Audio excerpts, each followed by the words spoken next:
gentlemen, a very special episode of the In the Paint podcast here. Obviously, me and Gage are here, but we are joined by the one, the only, one of, if you know the lore of my podcasting history, the OG of the Four Guys Sports Report, somebody who should have definitely won a Facebook Sports Debate final at some point in his career, but choked every single time.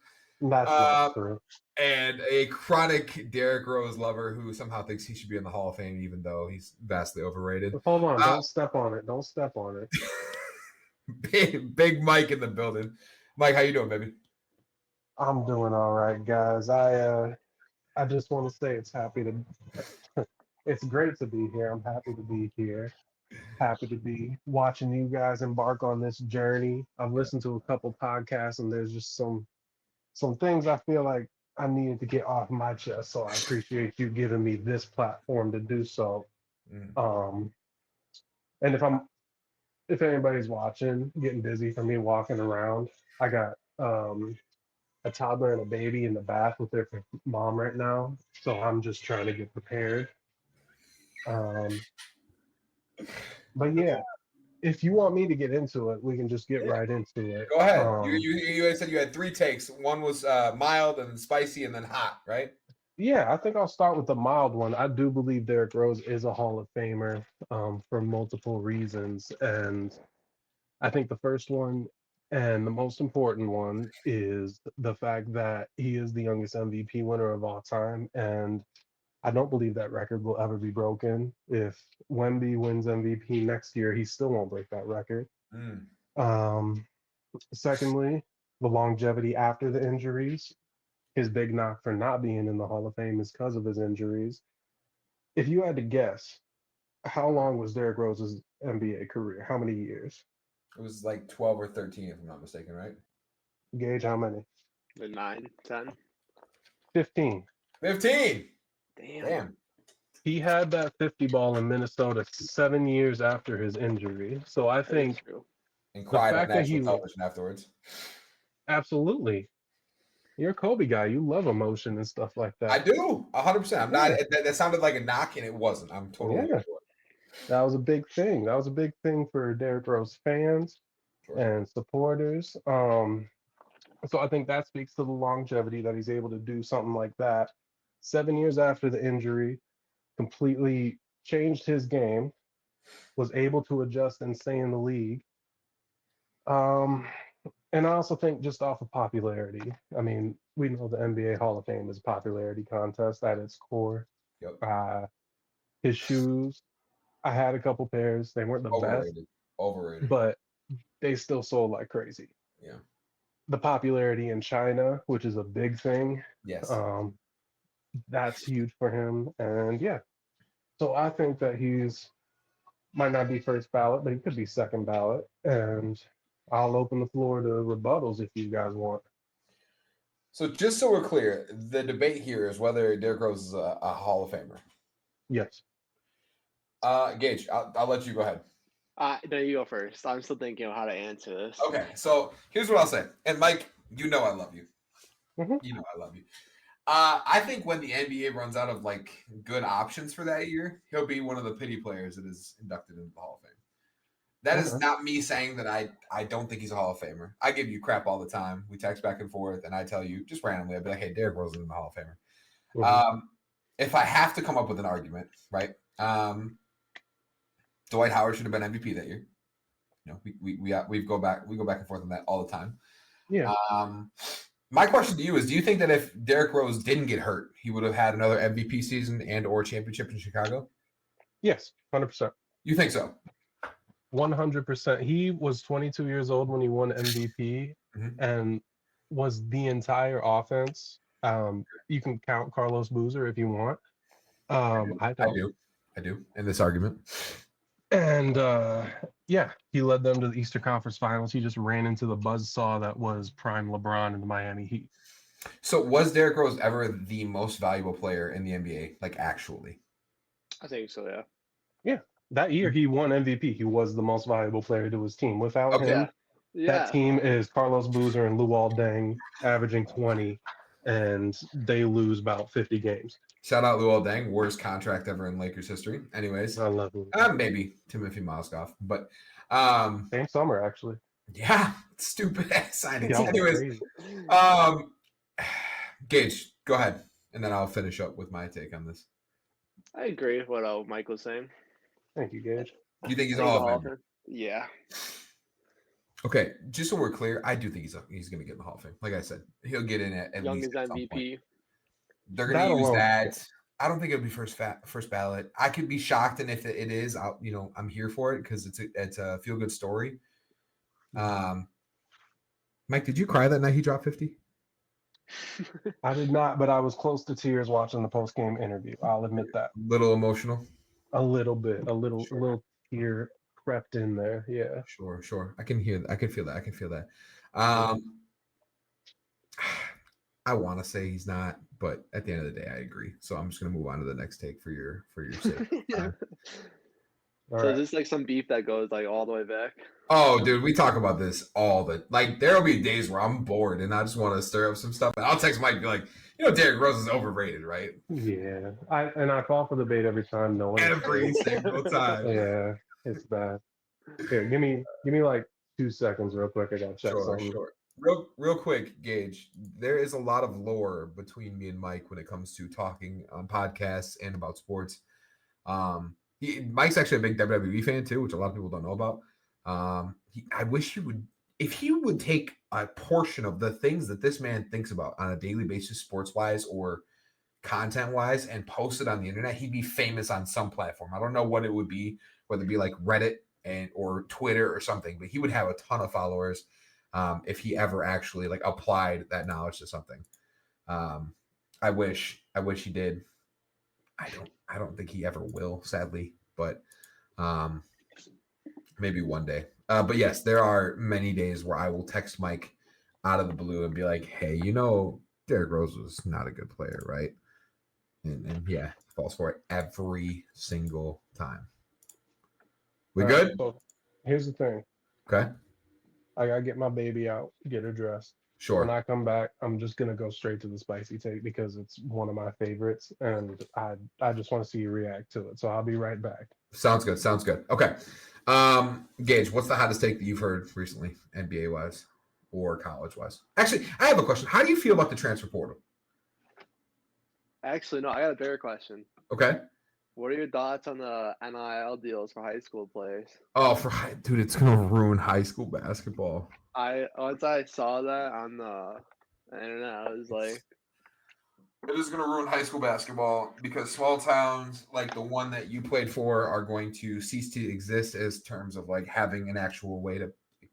I feel like with what happened in the state basketball with the Milwaukee Academy school, I feel like that's how it's gonna be for every big school now. Well, any school that has funding. So like, and maybe there's going to be smaller towns that have like a good coach and they have a millionaire who lives in town who's like, here, let me throw some money at the school to see if they can produce something, right? It takes away the idea of having or like being able to build something underneath a coach and like actually like foster talent through a system. So I hate it. I loved it for college because I feel like these kids are out of school and they're not with their parents anymore. And this is their way to earn money and be okay to stay in college. They don't have to go to the pros right away and make that jump if they're not comfortable or ready to. I think a lot of people like make that jump a little too early and it's not necessarily needed. I wonder what to do with like the academic side now. Like, it's gonna be like schools don't, if you like have a really good sports team, are they gonna do like worry less on the the academic side just because they're making so much money off of sports? It'll be something like that, and sadly, I'm not looking forward to it. But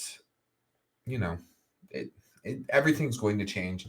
I'd said a long time ago. I think it was 2 years ago. Actually, I said the traditional way that we know high school basketball is going to die in about 5 years. So we're about 3 years out from that. This NIL thing might actually like start the downfall of the traditional basketball system as we know it. And that's kind of how I feel about the transfer portal too. Like I like the fact that players who aren't happy with their system can transfer. I don't like the fact that you get to do it every single year, dude. Make up your mind. Or that like schools can offer more money just for you to go transfer there. Which is stupid. It's pay to win, not pay to build. It is pay to win. That makes sense. It is. And you see, like, does it make me excited because not a lot of like I'm a Wisconsin fan for college, right? There's a lot of players who like don't sign up and say, you know what, let's go play basketball at the University of Wisconsin. But then they see somebody like John Tanjay who has a great season underneath our system, and now they want to go and play in that system. So in that sense, they'll get there. They'll find out like they don't do so hot. They're like, oh, this ain't it for me, and they go transfer to some big school. Yeah, and that's exactly what's going to happen. Is that it's going to be a continuous cycle of just nonstop change, and that's not good for the game of basketball in college. I think high school is already doing that before the NIL, but now it's just going to like change so much and out of high school basketball. Yeah. All right, let's bring Mike back in for the spice tick. Mike, welcome back. Thank you. So here's the deal.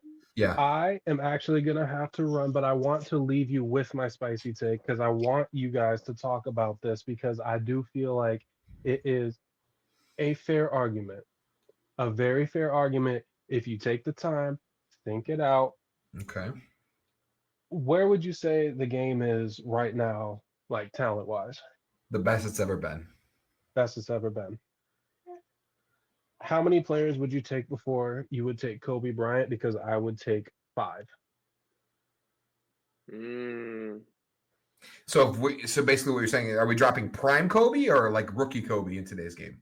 Prime Kobe. We take 5? 5. Name them. Giannis. No. Jokic. Yes. That's true. Luka. No, not after the series. Huh? Not after the Lakers series. I'm a Lakers fan, and I'm not taking Luka over Kobe. I mean, they went to the finals last year. Shea? No. Oh, no. Not Shea. I'm not taking Shea. Wemby. Yeah, I'm taking Wemby. I'm taking Wemby. And I'm taking Wemby right now in hopes that he doesn't have injury concern throughout his career because he's like a generational talent. I understand you got to get going, and that's fine. And me and Gage will talk about this probably the next 5 minutes and, everything along those lines. Mike, shout yourself out on something because you deserve some recognition on some platform. I need you to start tweeting. I appreciate that. And this wasn't the best debut, but I do want to come back if you guys will have me so we can actually talk some of this stuff out because back in the day, me and Calvin used to go pretty crazy at each other over some stuff. I mean, we got football season coming up. And I mean, Packers Bears just alone, Mike, this is a basketball only podcast. We're not talking that on here. I mean, I just want to talk Seth Rollins. That was amazing. But yeah. So I mean, more talking about our vibe together and how we bounce off each other. I missed it a little bit. So you might see more of me in the future. All your fans out there. And yeah, this was fun. But I do want you guys to actually think about. Because I know I'm a hater on Kobe, just like he's a hater on Derrick Rose. But I had to throw that in there because I think the game is in a great spot right now. But I appreciate y'all having me. Not gonna lie, I think Kobe's top 10 in my opinion. But you don't think Kobe's top 10? No. Thank you, Gage. I'll leave you with that. I'll come back to defend Gage. But I appreciate y'all. Goodbye, Mike. Thanks for hopping on. Hold on. I want to talk about his take. But Kobe's not top. Okay, we're gonna worry about his take. We'll talk about that in a future episode with Mike. Is there anybody else in the NBA right now that you would take over prime Kobe Bryant in today's day and age?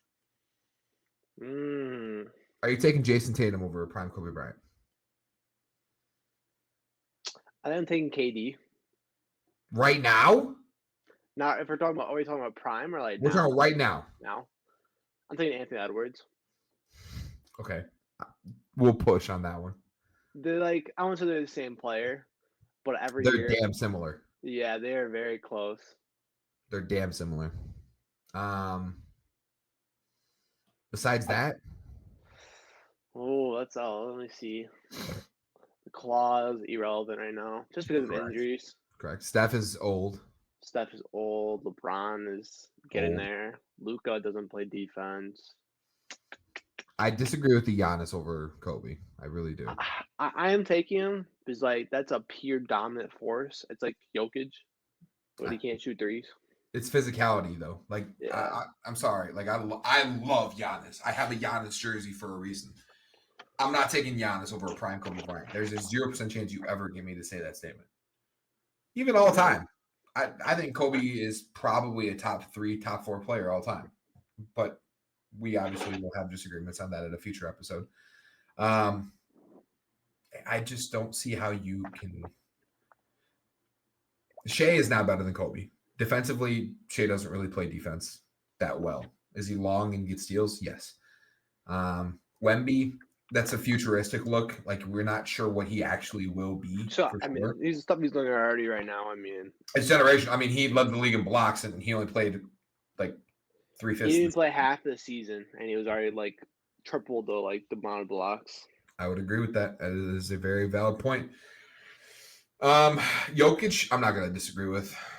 You would take a prime big man who can do everything that basically Kobe did shooting wise, and he plays really good defense down low.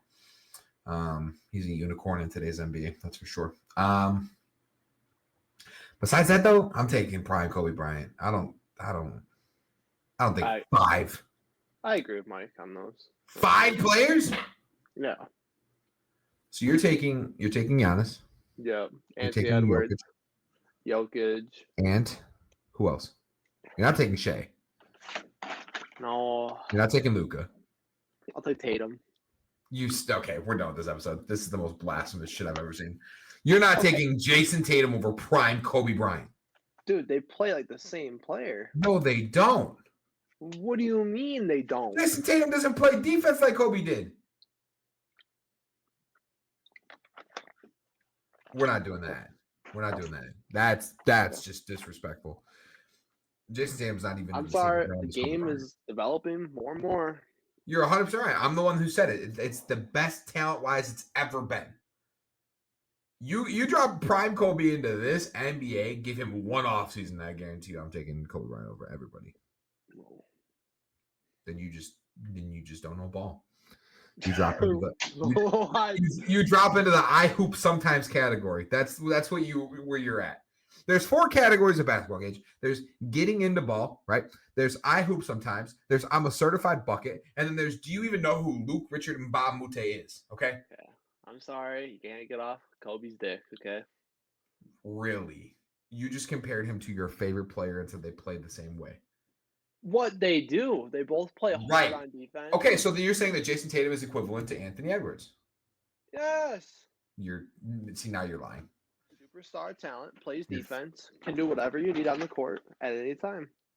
Plays superstar defense is what you just said? I say he's a superstar. He plays defense. Well, yeah, everybody plays defense. It's a part of the game, Gage. It doesn't mean that they do it well. He can play defense on anybody. He can. He does well.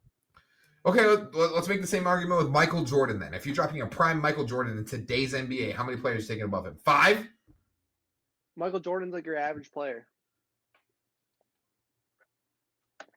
What? I can't be wrong, but if you go back and look at Michael Jordan, I get it. Back then, it looked cool because nobody's seen it. But if you drop him in now, it's like we've seen it too many times. It's like, oh, it's like your normal Aaron Gordon. Did you just compare prime Michael Jordan to Aaron Gordon in today's NBA? Yes.